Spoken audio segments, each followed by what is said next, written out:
Well, I don't think I'm alone in saying, thank God, that is over. So as you've probably read all over the place by now, Sergio Perez has officially parted ways with Red Bull. And yes, it is a shame that a once promising driver has fallen so badly and lost his drive, especially in circumstances such as this. But also though, it's good to see a team such as Red Bull that poor performances do have consequences. And things like sponsorship money and commercial stuff doesn't guarantee you a place. Because a lot of other drivers have been fired for a lot less than what Perez was turning in every week. And had this all been allowed to continue into 2025, that would be a sure signal that something was up. That there was 100% something fishy going on. But to be honest, a good feeling I think you people out there are going to have is, thank God there are going to be no more of those videos of, is Sergio Perez staying? Or is Sergio Perez leaving? Because this whole Perez Red Bull drama saga just got to a point where I just stopped caring anymore. Everyone just kind of tuned out on the subject because it just was not being resolved. But thankfully now, all of us can move on until we're captured by the next piece of F1 news that comes along. But as time passes, it will be interesting to see what the actual outcome of the situation was, because Red Bull have used lots of fluffy, HR-friendly words in their various announcements, such as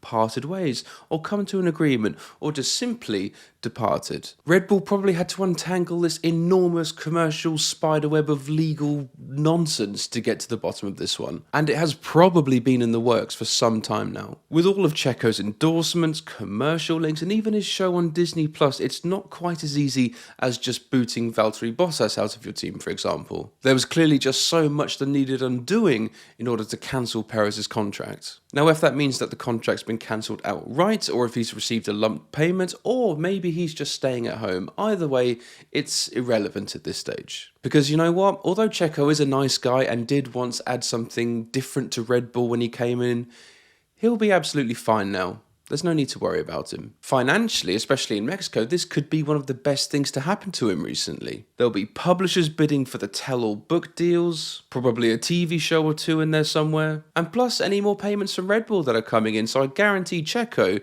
is sitting absolutely fine right now. But I'll tell you what though, I can fully expect Red Bull to be booed out of the building come the Mexican Grand Prix in 2025. And that's the other thing now, Red Bull have to come back strong from this whole thing and have announced Liam Lawson as Perez's chosen replacement. Now a while back it did take Red Bull an awfully long time to genuinely replace Daniel Ricciardo, as they unsuccessfully went through the likes of Pierre Gasly and Alex Albon, but they only arrived at Perez because he was conveniently available. Now something I'm certain of, and I will die on this hill if needed, but had Red Bull signed Nico Hülkenberg when they had the chance all those years ago, they would definitely not be in the mess that they are now, and will probably have one extra Constructors' Championship. By the way, let me know in the comments if you agree or disagree on that. So with this solution that they've now chosen in Lawson, Red Bull have signed not only a Perez replacement, but also someone who may have to step up if needed and be a Verstappen replacement too. Because there's been rumours swelling around ever since he's had his new baby, whether he's going to retire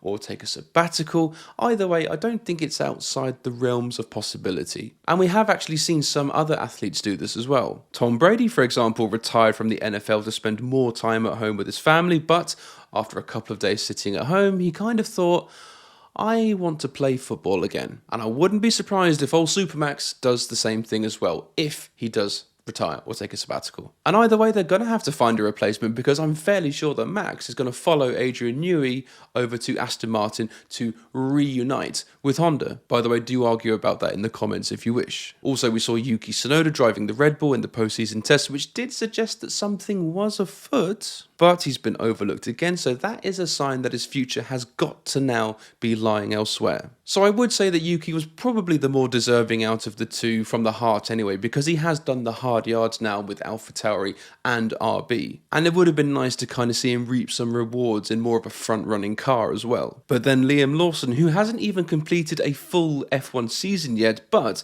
has been stamped as Red Bull's secret weapon for the past 2 years. And it's like he was brought into Red Bull for these exact kind of situations. But then you have to kind of consider as well, how would Lawson actually gel with Max? How well would they actually work together? Perez generally stayed out of Max's way because he knew his job, but ultimately by the end he just wasn't keeping pace, so he didn't really have to get out of the way because he was nowhere near him. Lawson, I sense, will comply with team orders, but I don't think he's going to be a pushover, and he'll probably try and stand his ground. Now, that could end up rubbing up Max the wrong way. Because ultimately, what Red Bull have done recently is hugely impressive. To come back from this post-Vettel slump and become multiple world champions again, drivers and constructors, is a huge achievement. But a big factor that turns people away from Red Bull, I think, is the shadiness that's going on within the team and the complete lack of transparency there is regarding their decisions. Of course, they don't have to justify it at all. I mean, they don't really need to do that, but it would just be nice to kind of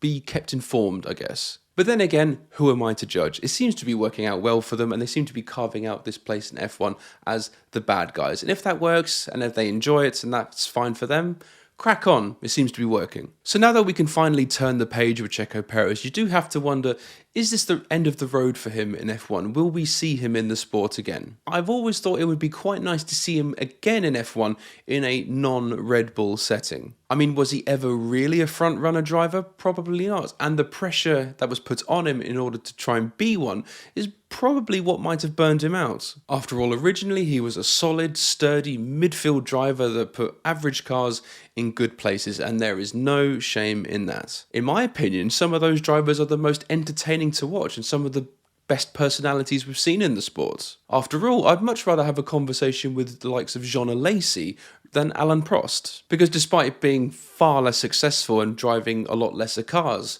Alesi was just so much more electrifying. But just coming back with Perez, perhaps with Cadillac joining the grid and perhaps room for one more team in 2026 onwards, there could also be a gap for him there as well. It may open up some possibilities. But with all the new talent coming into the sport and this new regulation change that's coming into effect in 2026, perhaps there isn't really a demand for Sergio Perez right now. But if he does find his way back into F1, I just have a feeling that it's going to be for commercial reasons rather than his outright driving ability. And I think as fans, we can collectively say that those types of drivers, we've had enough of them for a while. Let's see the best that the sport can offer. But do you think we'll see him in Formula 1 again, or have we now seen the last of him? Do let me know in the comments below, and also be sure to subscribe and like, and I'll see you again soon. I'm Paul, this is the Gridgab. See you later. Cheers.